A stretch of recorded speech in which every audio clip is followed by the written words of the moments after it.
आप देख रहे हैं संविधान और कानून SK लाइव न्यूज। जब कांग्रेस की तत्कालीन सरकार ने भारत के संविधान का गला घोंटते हुए लोकतंत्र को पूरी तरह समाप्त करने की साजिश रची थी,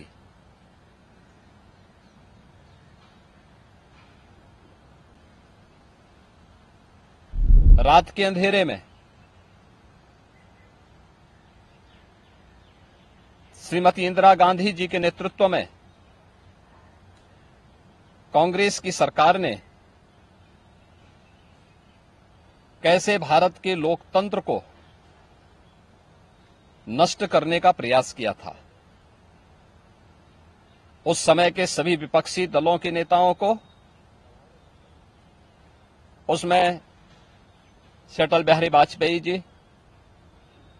से मोरारजी देसाई जी, श्री जयप्रकाश नारायण जी, श्री लाल कृष्ण आडवाणी जी और विपक्ष के सभी नेताओं को बंद करके लोकतंत्र के गले को पूरी तरह घोंटने का प्रयास किया था। आज जब 50 वर्ष के उपरांत हम इमरजेंसी की उन यादों को स्मरण करते हैं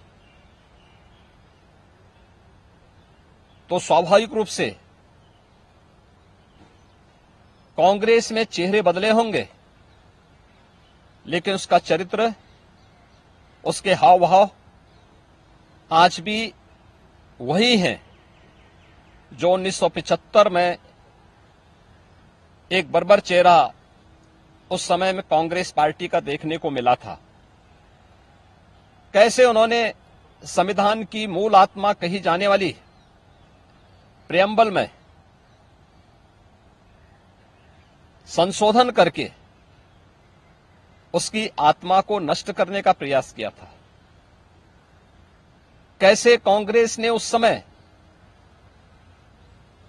देश के नागरिकों के मौलिक अधिकारों को पूरी तरह प्रतिबंधित कर दिया था। कैसे न्यायालय के अधिकारों को कांग्रेस पार्टी ने उस समय में बंधक बना के रख दिया था। और आज भी कांग्रेस पार्टी में भले ही नेतृत्व बदला हो, लेकिन उसका चेहरा बदला हो, लेकिन चरित्र तो उसका आज भी वही है। ये लोकतंत्र की दुहाई देते हैं, लेकिन भारत के बाहर जाकर के भारत के लोकतंत्र को कटघरे में खड़ा करते हैं, भारत की चुनाव प्रणाली पर प्रश्न चिन्ह खड़ा करते हैं, भारत के बाहर जाकर के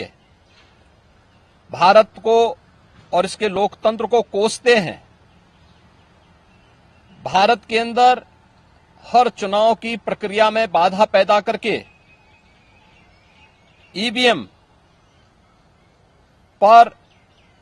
अपने अकर्मण्यता का दोष थोपने का प्रयास करते हैं। एक तरफ कांग्रेस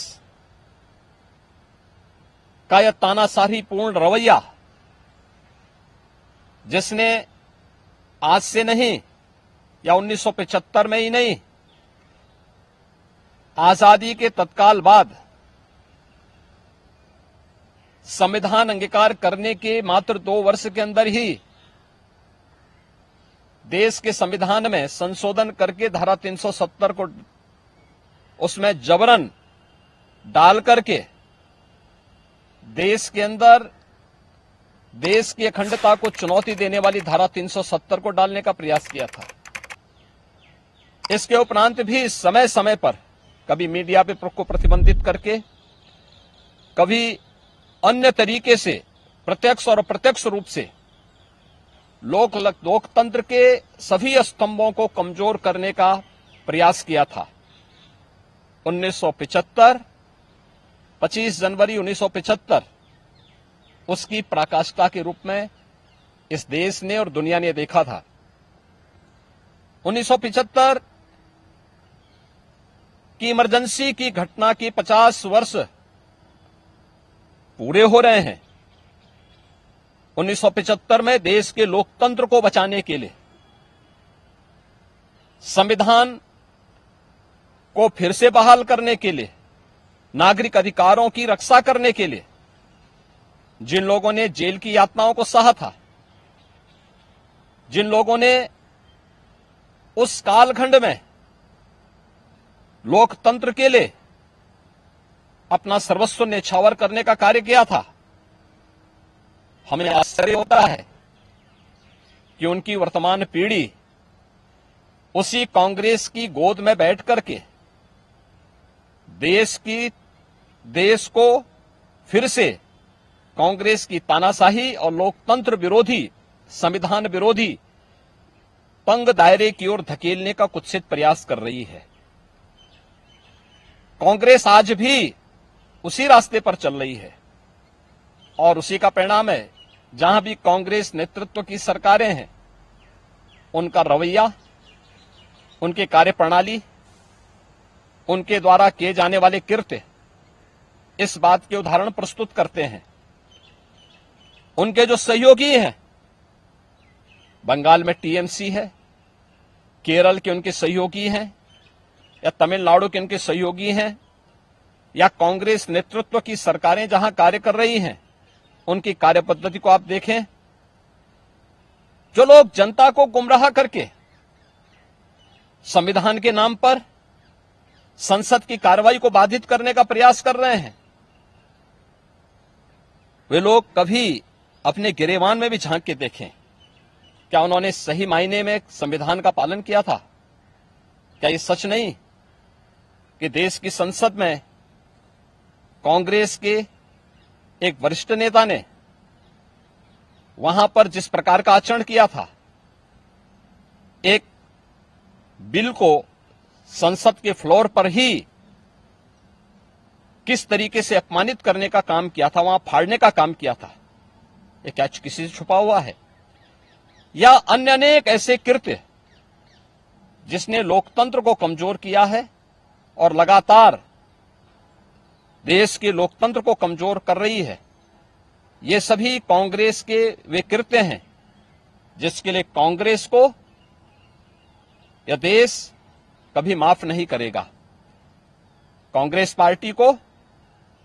और कांग्रेस की इस तानाशाही में प्रत्यक्ष और अप्रत्यक्ष रूप से सहभागी बने उन सभी राजनीतिक दलों को भी, जिनका उदय ही देश के अंदर कांग्रेस के खिलाफ लोकतंत्र को बचाने के लिए हुआ था, आज वे कांग्रेस की गोदी में बैठ करके जिस तरीके का आचरण कर रहे हैं, यह देश और इस देश की जनता उसे किसी भी स्थिति में स्वीकार नहीं करेगी। कांग्रेस को और कांग्रेस के इन सभी सहयोगियों को जिन्होंने लोकतंत्र को कमजोर किया है,